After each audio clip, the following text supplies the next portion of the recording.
चुनाव आयोग की बैठक में फैसला, रैली रोड शो पर जारी रहेगी पाबंदी। कोरोना के बढ़ते संक्रमण के चलते चुनाव आयोग किसी तरह का रिस्क लेने के मूड में नहीं है, इसलिए आयोग ने चुनावी रैलियों, जुलूस और रोड शो पर पाबंदियां एक हफ्ते के लिए और बढ़ा दी है। सूत्रों के मुताबिक कोरोना संक्रमण और टीकाकरण की स्थिति की समीक्षा के लिए आज रखी गई बैठक में इस पर सहमति बनी है। सूत्रों का कहना है आयोग ने प्रचार के दूसरे तरीकों पर कुछ छूट दी है। इस बैठक में मुख्य चुनाव आयुक्त के साथ सभी आयुक्त और उपायुक्त शामिल हुए। इसके अलावा उच्च अधिकारी और 5 चुनावी राज्यों के मुख्य निर्वाचन आयुक्त ने भी बैठक में हिस्सा लिया। बैठक में राज्यों के प्रमुख सचिव स्वास्थ्य और मुख्य सचिव ने टीकाकरण और संक्रमण को लेकर अब तक की प्रगति पर जानकारी दी। इनसे बातचीत और चर्चा के बाद केंद्रीय स्वास्थ्य सचिव के साथ समीक्षा बैठक हुई, जिसके बाद पाबंदी जारी रखने का फैसला लिया गया। अखिलेश का ऐलान, आईटी सेक्टर में 22 लाख रोजगार देंगे। मैनपुरी की करहल विधानसभा सीट से लड़ेंगे चुनाव। उत्तर प्रदेश विधानसभा चुनाव से पहले बरेली से कांग्रेस नेता और पूर्व सांसद और मंत्री रहे प्रवीण सिंह एरन, उनकी पत्नी पूर्व मेयर सुप्रिया एरन समाजवादी पार्टी में शामिल हो गई।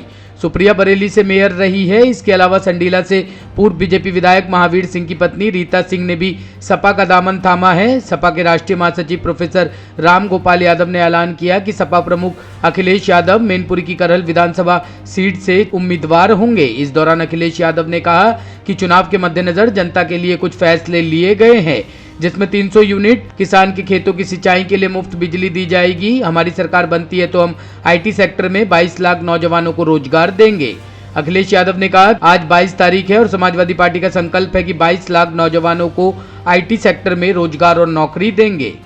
आज जब 22 तारीख है और समाजवादी पार्टी का जो नारा रहा 22 में 22 स्किल, नौकरी रोजगार संकल्प श्रृंखला में प्रथम संकल्प आईटी सेक्टर में, ये अभी सरकारी नौकरियों में कितने रिक्त पद हैं, पुलिस में कितनी भर्ती हो सकती है, वन विभाग में कितनी हो सकती है, या और जगह सरकारी नौकरियों की बात नहीं कर रहा हूं मैं अभी, गैर सरकारी और कितनी नौकरियां आएंगी उसकी बात नहीं कर रहा मैं, और सेक्टर्स की बात नहीं कर रहा। केवल आज आईटी सेक्टर में आने वाले समय में समाजवादी सरकार बनेगी तो उत्तर प्रदेश के नौजवानों को 22 में जब सरकार बनेगी तो 22 लाख नौजवानों को उससे ज्यादा सीधा रोजगार से जोड़ने का काम और उस तरह के फैसले, उस तरह की पॉलिसी बनाने का काम समाजवादी सरकार में होगा। इसलिए नौकरी और रोजगार संकल्प श्रृंखला में पहला यह है आईटी सेक्टर में कि समाजवादी सरकार बनेगी तो 22 लाख बच्चों को इससे सीधा कैसे उन्हें नौकरी मिले, रोजगार मिले, उसके लिए सरकार काम करेगी। और जो पार्टी जिस सरकार में 18 लाख से ज्यादा लैपटॉप बांट सकती है तो 22 लाख रोजगार देने में और उस दिशा में काम करने में समाजवादी लोगों को समय नहीं लगेगा। इसलिए 22 का रोजगार के लिए आईटी सेक्टर के लिए केवल पहला संकल्प है कि 22 लाख नौजवानों को जो प्रोफेशनल होंगे, क्वालिटी जॉब होगा, एजुकेशन जो कर के इंजीनियरिंग करें, उनको नौकरी देने, रोजगार देने का काम समाज सरकार में उस दिशा में काम करेंगे। बीएसपी ने दूसरे चरण के सभी उम्मीदवारों के नामों का किया ऐलान। उत्तर प्रदेश विधानसभा चुनाव के लिए बहुजन समाज पार्टी प्रमुख मायावती ने दूसरे चरण के सभी सीटों पर अपने उम्मीदवारों का ऐलान किया है। इस दौरान मायावती ने कहा कि इस बार हमारा चुनावी नारा होगा, हर पोलिंग बूथ को जिताना है, बसपा को सत्ता में लाना है। अब मैं यहाँ यूपी की अपनी पार्टी की दूसरे चरण की सूची जारी कर रही हूँ। वैसे आप लोगों को ये भी मालूम है, सूची जारी करने के संबंध में आप लोगों को ये भी मालूम है कि पहले चरण की सूची मैंने अपने जन्मदिन के मौके पर दिनांक 15 जनवरी को जारी की थी। इसके बाद दूसरे चरण के तहत 55 विधानसभा की सीटों पर चुनाव होंगे, जिसमें से आज मैं 51 विधानसभा की सीटों पर बीएसपी के तय किए गए उम्मीदवारों की सूची जारी कर रही हूँ। इसके साथ ही आज मैं अपनी पार्टी के लोगों को पार्टी का एक नारा भी दे रही हूँ, जो इस प्रकार से है, हर पोलिंग बूथ को जिताना है, बीएसपी को सत्ता में लाना है।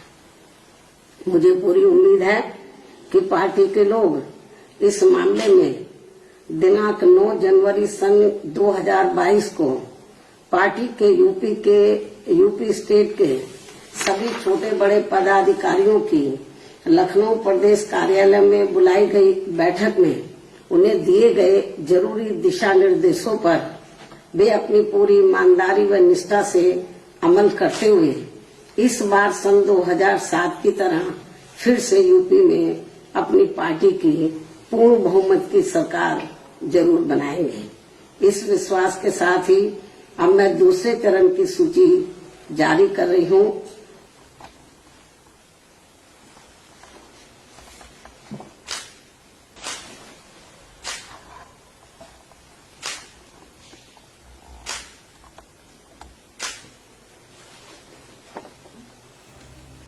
शोपियां में सुरक्षा बलों और आतंकियों के बीच मुठभेड़ जारी, एक आतंकवादी ढेर।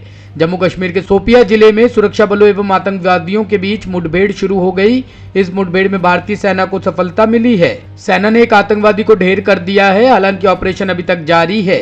कश्मीर जोन पुलिस के मुताबिक जिले के किलबाल इलाके में आतंकवादियों की मौजूदगी की गुप्त सूचना के आधार पर कार्रवाई करते हुए सुरक्षा बलों ने इलाके को घेर कर तलाशी अभियान चलाया। सुरक्षा बलों को यहां कुछ आतंकियों के छिपे होने की खबर मिली थी।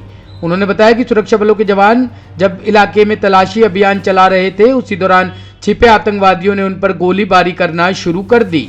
उन्होंने बताया कि सुरक्षा बलों ने जवाबी कार्रवाई की, जिसके बाद मुठभेड़ शुरू हो गई। उन्होंने बताया कि अंतिम सूचना मिलने तक गोलीबारी जारी रही। 10 दिनों से अंडमान सागर में फंसे थे म्यांमार के 10 मछुआरे, कोस्ट गार्ड ने बचाई जान। भारतीय कोस्ट गार्ड ने अंडमान सागर में 10 दिन से फंसे म्यांमार के 10 मछुआरों को सुरक्षित निकाल लिया है। सुरक्षा बल के एक अधिकारी ने शनिवार को बताया कि मलेशिया जाने वाली उनकी नाव के डूब जाने के बाद वह सभी खाली कंटेनर ड्रमों से बड़े बेड़े पर तैर रहे थे। उन्होंने बताया कि मछुआरों को निकोबार द्वीप समूह से 14 नॉटिकल मील दक्षिण से शुक्रवार को सुरक्षित निकाला गया। उन्हें स्थानीय पुलिस के हवाले कर दिया गया है, जहां जरूरी जानकारी जुटाई जा रही है। अधिकारी ने बताया कि उनकी नाव मलेशिया के रास्ते में अंडमान सागर में डूब गई, लेकिन चालक दल के सभी 10 सदस्य बेड़े पर तैरते हुए जीवित बच निकले हैं। उन्होंने बताया कि तट रक्षक को मछुआरों के बारे में सूचना मिली और उन्होंने शुक्रवार को उन्हें सुरक्षित निकाला। ब्यूरो रिपोर्ट, टीम तफ्तीश न्यूज।